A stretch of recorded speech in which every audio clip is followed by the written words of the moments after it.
بسم الله الرحمن الرحيم. الحمد لله رب العالمين حمدا كثيرا طيبا مباركا فيه، وصلى الله وسلم وبارك على سيدنا رسول الله وعلى اله وصحبه ومن والاه. اما بعد، اذا احباب الكرام، ما زلنا مع سوره التغابن، وتحدثنا في الايتين الماضيتين عن ما استفتح الله سبحانه وتعالى بهذه السوره من كونه سبحانه وتعالى الذي له ملك السماوات وله الحمد وهو على كل شيء قدير، ويسبح له المخلوقات التي خلقها سبحانه وتعالى. ثم ذكر المولى سبحانه وتعالى أنه هو الذي خلقنا نحن المكلفين، فمنا الكافر ومنا المؤمن. وبعدها استأنفت السورة الحديث عن خلق الله سبحانه وتعالى، وعلى وجه الخصوص المكلف منهم وهو الإنسان الذي فضل بخلقة سوية، حيث يقول الله سبحانه وتعالى: خلق السماوات والأرض بالحق وصوركم فأحسن صوركم وإليه المصير. أي الله سبحانه وتعالى مصدر الخلق الذي خلق هذه المخلوقات كلها، السماوات وما فيها والأراضين وما فيهن بالحق، أي أن ذلك كله خلقه الله سبحانه وتعالى بالحق، خلقه لمقصد معين، وخلقه ثم خلق الإنسان وصوره فأحسن صورته. هذا الإنسان الذي كلفه الله سبحانه وتعالى وسخر له باقي المخلوقات، إن كل هذه المخلوقات التي خلقها الله سبحانه وتعالى التابعة للفلك الذي يعيش فيه الإنسان، فهي من مسخرات الله سبحانه وتعالى. سخر لكم ما في السماوات وما في الأرض جميعا منه، فكلها سخرت لكي يؤدي هذا الإنسان وظيفته في عبودية الله سبحانه وتعالى وعمارة الأرض. لذلك فضل بهذه الميزة أن الله سبحانه وتعالى أحسن خلقته وأحسن صورته، ثم بعد ذلك إليه المصير، أي إلى الله سبحانه وتعالى المصير.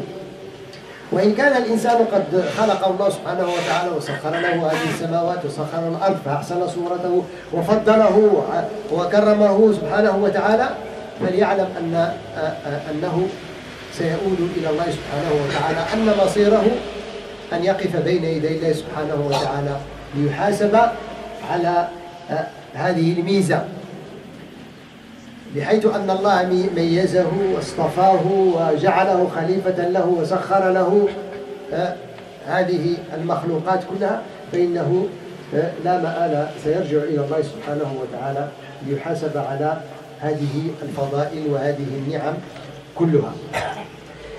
Alors on est toujours avec le chapitre 64, la grande perte, à travers lequel Allah subhanahu wa ta'ala nous expose toujours ses bienfaits, après qu'il nous a dit que c'est lui subhanahu wa ta'ala à qui appartient la royauté, les louanges, et ainsi de suite, c'est lui qui a créé les cieux et la terre.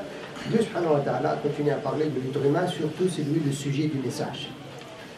À qui Dieu subhanahu wa ta'ala adresse le message, c'est l'être humain. C'est pour ça Allah subhanahu wa ta'ala nous a dit: il a créé les cieux et la terre en toute vérité. Ça veut dire ce qu'on voit comme création, Dieu subhanahu wa ta'ala les a créés, c'est pas au hasard, c'est pas pour rien, il les a bien créés pour un objectif. Et Dieu subhanahu wa ta'ala a bien précisé et vous a donné votre forme. Et quelle belle forme!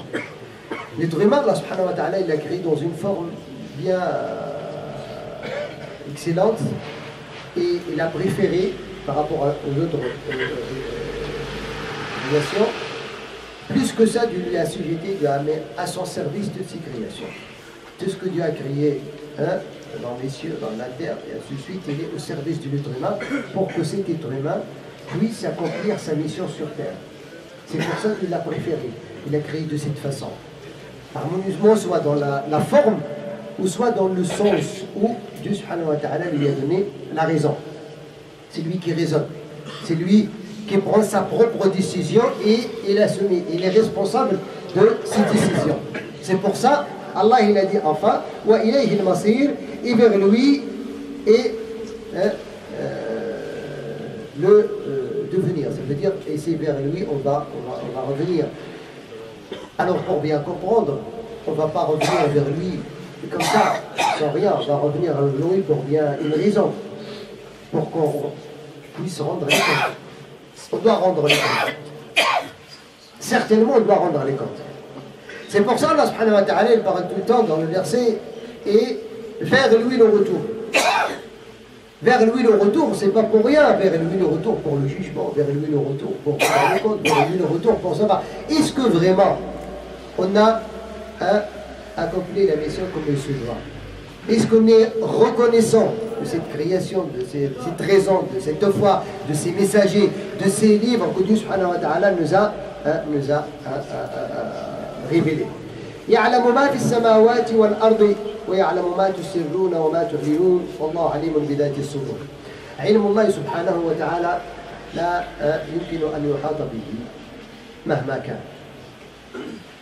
فيعلم دقائق الأمور لأنه هو خالقها. والله يا أحباب الكرام لو كنا حقا نأخذ فقط هذا الاسم العظيم من الله سبحانه وتعالى أنه العليم والعليم بدقائق الأمور لكفت في أن تزكي نفوسنا وأن تجعلنا حقا نستحضر هذا العلم، لأن الله سبحانه وتعالى هنا يدخل إلى أمر مهم جدا حيث فصل أنه يعلم ما تسرون وما تعلنون. حينما يدرك المرء أن الله يعلم ما تسره وما تعلنه، وهذا العلم ليس بمعنى الإخبار فقط، أن الله يخبرنا أنه يعلم، إنما الله سبحانه وتعالى يبين لنا أنه سيحاسبكم بهذا العلم الذي يعلمه فيكم،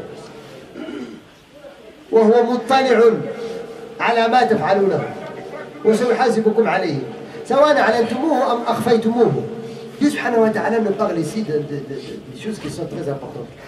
Le savoir de Dieu, la science de Dieu subhanahu wa ta'ala n'est pas illimitée. On peut pas la comprendre. Avec nos petits cerveaux, on peut pas l'imaginer. Il ne faut pas chercher à comprendre. Quand tu dis Dieu subhanahu wa ta'ala, il connaît, dans le verset, il sait ce qui est dans les cieux et la terre. Et il sait ce que vous cachez, ainsi ce que vous divulguez. Et là, j'ai fait ce commentaire, je dis, c'est l'un de nous, est conscient vraiment que Dieu sait ce que tu caches entre tes poitrines à vie, même de s'exprimer. Avant de s'exprimer, Dieu, il sait ce que tu as au fond de toi. Alors, ce n'est pas la peine de chercher à cacher ce qui est au fond de toi, parce que Dieu le sait. Là, il parle surtout, parce qu'après, il va adresser la parole aux hypocrites. Celui qui se croit, il va trahir, il va cacher la vérité, il va tromper les gens. Ce n'est pas la peine. Parce que Dieu sait ce que tu as. حتى الله سبحانه وتعالى يقول يعلم خائنة الأعين فلا تخفي الصدور. C'est nous le regard. L'interprétation du regard, Dieu le connaît. Dieu sait ton regard. Est-ce que c'est un regard de trahison, un regard sérieux, un regard de méfie, un regard de méprisant? Dieu le sait. C'est pas la peine de chercher à montrer autre chose.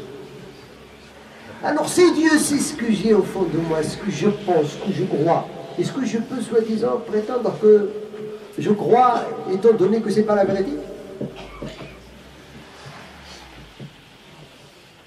Je sais pas, à ce moment-là, c'est pas avec Dieu subhanahu wa ta'ala que je veux jouer le jeu. Ils n'ont pas la peine de mentir. Alors là, Allah subhanahu wa ta'ala dit que, en fin de compte, nous, Allah subhanahu wa ta'ala nous a accordé cette raison. Il nous a dit, mais il faut que cette raison soit vraiment utile pour vous. Il ne faut pas vous tromper. Ça vous est libre de choisir. Ici, on est libre. Mais là-bas, on ne sera plus libre. Parce qu'on va rendre le compte. Et en vérité, est-ce que celui qui va rendre les comptes, il est libre? Celui qui va rendre les comptes, est-ce qu'il est libre? Il est libre de faire son choix. Mais étant donné qu'il va rendre les comptes, et il doit faire le vrai choix. Vous voyez, c'est là où il y a le jeu. Il dit oui, je suis libre. De croire ou pas croire. Bien évidemment, tu es libre. Mais tu vas rendre les comptes demain. Alors tu as intérêt à faire le bon choix. Parce que tu vas rendre les comptes. Parce que le lendemain, Dieu ne va pas te donner à faire. Tu as le choix, tu vas rentrer au paradis, tu vas rentrer en enfer, tu rentres. Non, tu n'auras pas le choix. Mais le fait d'être récompensé au paradis et d'être châtié en enfer, ça vient d'où? C'est le résultat de ton choix que tu avais fait quand tu étais libre. Soi-disant. Alors il faut comprendre la liberté. Mais là, pour donner à ta liberté sa valeur, il faut faire le bon choix, c'est celui-là qui est libre. Pour ça, entre-temps, on disait que, savez-vous, c'est quoi la différence entre un esclave et un libre, celui qui est libre et celui qui est esclave? C'est quoi la différence? Celui qui est esclave est dépend de son maître. C'est son maître qui s'assoit à l'ordre de son maître, il travaille à l'ordre de son maître, il sort à l'ordre de son maître, il dort à l'ordre de son maître, il mange à l'ordre de son maître. C'est son maître qui le... Et celui qui est libre, il fait ce qu'il veut. C'est ça celui qui est libre. Alors si on veut faire ce raisonnement analogique, si on peut dire, par rapport à notre relation avec Dieu subhanahu wa ta'ala, c'est qui est l'esclave et c'est qui est libre?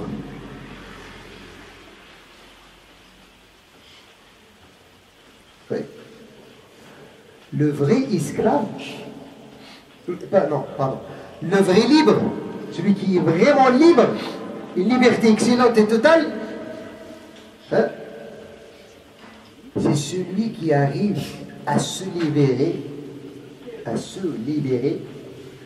de toute idole et réaliser la vraie soumission à son Seigneur. C'est celui qui est libre. Et l'esclave, c'est celui qui est esclave soit à son ego, soit à son pouvoir, soit à sa science, soit à une parmi les grâces que Dieu lui a accordées. Quand Dieu t'a octroyé une grâce, ça peut être la santé, ça peut être la richesse, ça peut être le pouvoir, ça peut être la science, ça peut être... Mais malheureusement, tu es esclave à cette grâce. لهذا يقول العقلاء كيف يمكن أن نفهم أن النعمة تصد المرأة عن المنعم. Je m'explique. Comment peut-on comprendre que la grâce accordée par Dieu, c'est Dieu qui t'a donné cette grâce. Et toi, tu es devenu esclave à cette grâce au lieu de devenir esclave à celui qui t'a octroyé cette grâce.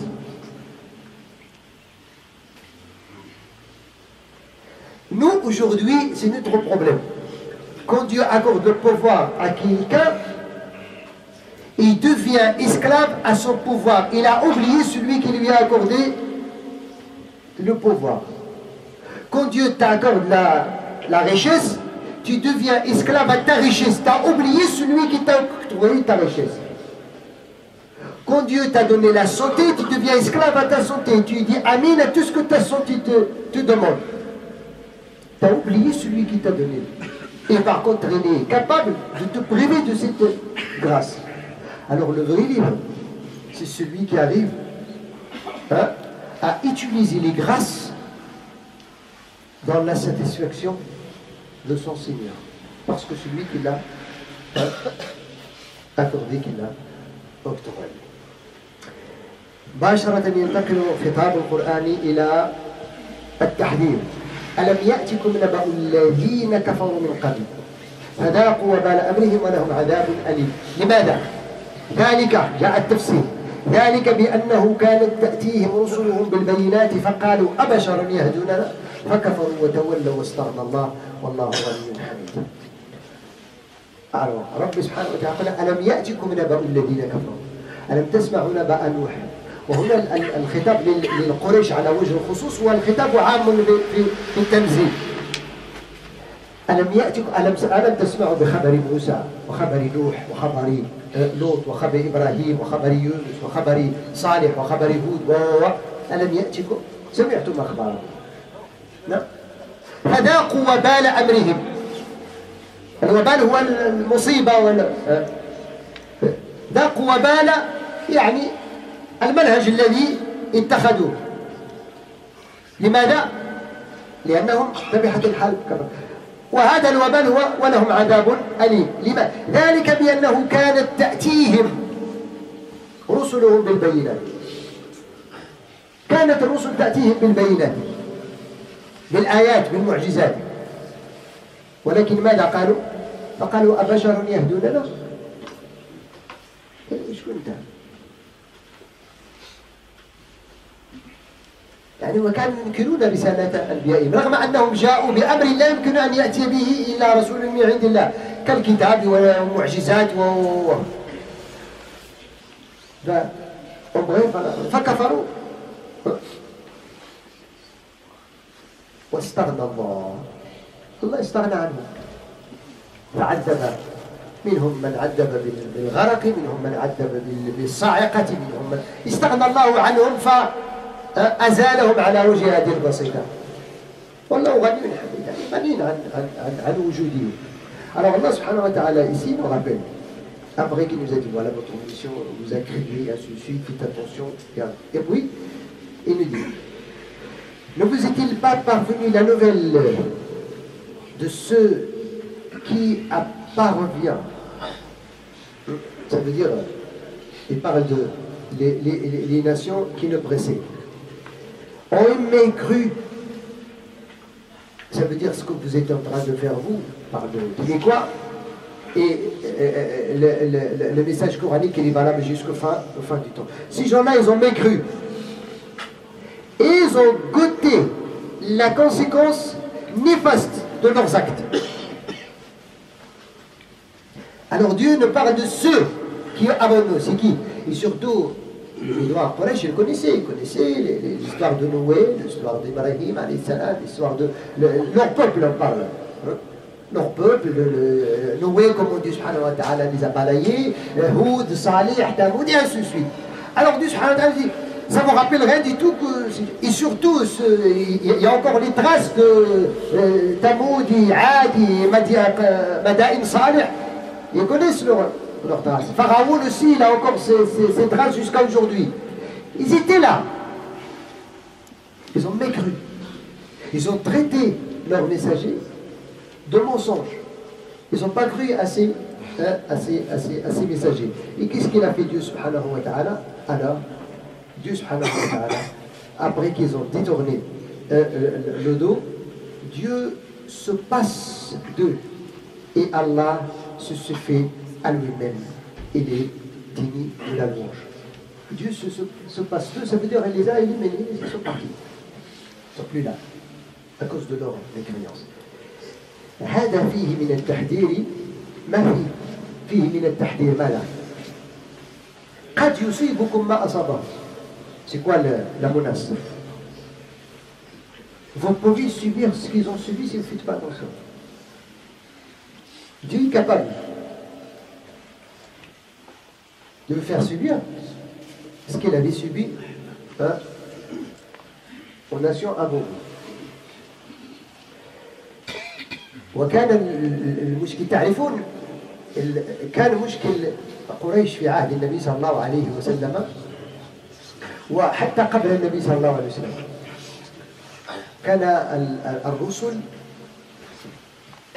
يتعرضون لمشكل الشرك مع أقوامهم. ونحن في عصرنا الآن عندنا مشكل آخر زيادة على الشرك. Avant, les messagers, c'est pour ça le Coran il parle tout le temps de l'association à Dieu. Ils ont le problème avec leur peuple, c'est quoi? c'est l'association à Dieu. Il croit qu'il y a un Dieu, il y a une divinité, mais il lui associe des idoles. Voilà, Allah il dit, si tu leur demandes c'est qui a créé les cieux, c'est qui a créé les terres, il va dire Allah. Mais ils ont fait des idoles, ils ont construit des statues pour les adorer, pour se rapprocher de Dieu. Ou bien des hommes qui ont été pieux de certains contextes et après, pour se rapprocher de Dieu, ils utilisent ces gens-là comme des intermédiaires. C'est l'association à Dieu. Aujourd'hui, savez-vous, c'est quoi le problème de Dawa aujourd'hui? C'est quoi? C'est la laïcité. Dans le sens, c'est pas comme loi, c'est le fait qu'aujourd'hui, une partie des gens qui disent Dieu n'existe pas. C'est pas qu'il a un associé, il n'existe pas. Alors il faut savoir comment parler avec un associateur et comment parler avec un laïc. C'est le message est différent. Un associateur, il croit qu'il y a un Dieu, mais il lui associe. Mais un athée, il n'y a pas Dieu. Il faut essayer de le convaincre. Déjà qu'il y a Dieu, il te dit que ça veut dire cette nature et tout ça, c'est fait toute seule. Et c'est pour ça, à l'époque d'Abu Hanifa, je finis avec cette histoire qui est très importante. Abu Hanifa, il avait ce problème avec un athée. Je parle en français directement, comme ça tout le monde va comprendre. On va alléger le khutbah certainement aujourd'hui parce qu'il pleut et il fait froid. Abu Hanifa, il y a un athée, il lui a dit je te mets au défi de me donner une preuve que Dieu existe. C'est sûr que si quelqu'un te dit mal, donne-moi une preuve que Dieu existe. Ben, tu ne vas pas lui dire je vais aller à la mosquée pour prier pour lui. Mais tu dis Dieu n'existe pas. Tout ça, ça se fait au hasard. Abu Hanifa lui dit oui, bah, il faut qu'on fasse le débat devant tout le monde, comme ça au moins tout le monde va entendre il a dit oui. Et bien on fait, voilà Ammar, derrière la rivière. Abu Hanifa il a fait exprès de lui donner le rendez-vous derrière la rivière, le Forat. Ça c'est au miracle. Le moment où ils ont fait le rendez-vous, Abu Hanifa il est venu en retard.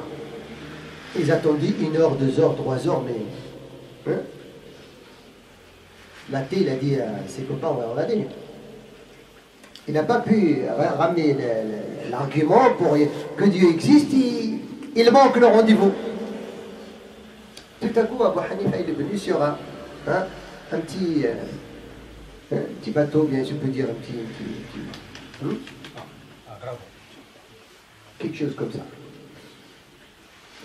Et il est descendu, il a dit l'autre, il a dit, mais pourquoi tu veux le retard? Il m'a dit oui, parce que j'avais pas trouvé quelque chose pour traverser la rivière. Et après, tout à coup, je vois les arbres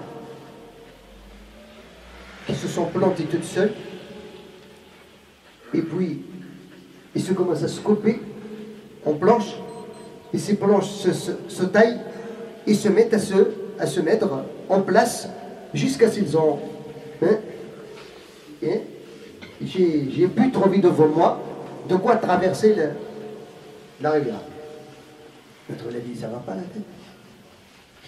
Les arbres toutes seuls, ils se coupent toutes seuls, ils se placent en plaque. Ça veut dire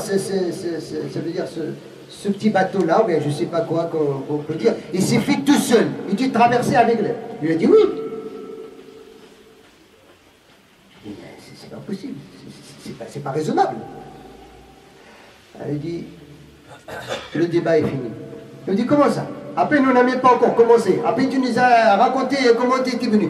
Il lui dit, si toi, tu n'arrives pas à accepter que ce petit bateau s'est fait tout seul, comment tu refuses que les cieux, le soleil, la lune, toi-même, tu t'es fait tout seul? C'est possible que ce soleil-là, tout seul, il va monter quand il veut. Si le soleil-là, il veut pas se lever alors, on va rester dans le ténèbre. S'il était fait tout seul, il a les libertés de se lever ou de ne pas se lever, de ne pas se coucher. On va rester dans le ténèbre tout le temps, bien rester dans la lumière tout le temps. Alors tu n'acceptes même pas que cette table, c'est comme si quelqu'un te dit j'avais besoin d'une table et après j'ai réfléchi, j'ai pas trouvé quoi faire. Après tout à coup, il y a une petite planche qui est venue quelque part, il s'est bien planté, il y a des clous qui viennent quelque part et des pieds qui viennent quelque part et c'est mis toute seule. Tu vas me dire, toi, tu es en train ça va, tu dois aller à l'hôpital du psychopathe. Ah, tu me dis, la table, elle ne peut pas se faire toute seule. Une simple table, elle ne peut pas se faire toute seule. Et les cieux, et la terre, et la nature, et les forêts, et les animaux, et toi-même, tu es capable de te faire toute seule. Il a dit, Ashhadu an la ilaha illallah. C'est comme ça. Parce que tu ne peux pas. C'est comme ça. Pour ça, Allah subhanahu wa ta'ala, quand il va rentrer pour discuter avec ceux qui ont associé à Dieu, ils vont négliger qu'on va se ressusciter le jour dernier. زعم الذين كفروا أن لن يبعثوا قل بلى ربي لتبعثون ثم تنبؤون بما عملتم وذلك على الله يسير يبقى فدني les épreuves. بس الله العلي القدير يوفقنا وإياكم الخير والحمد لله رب العالمين.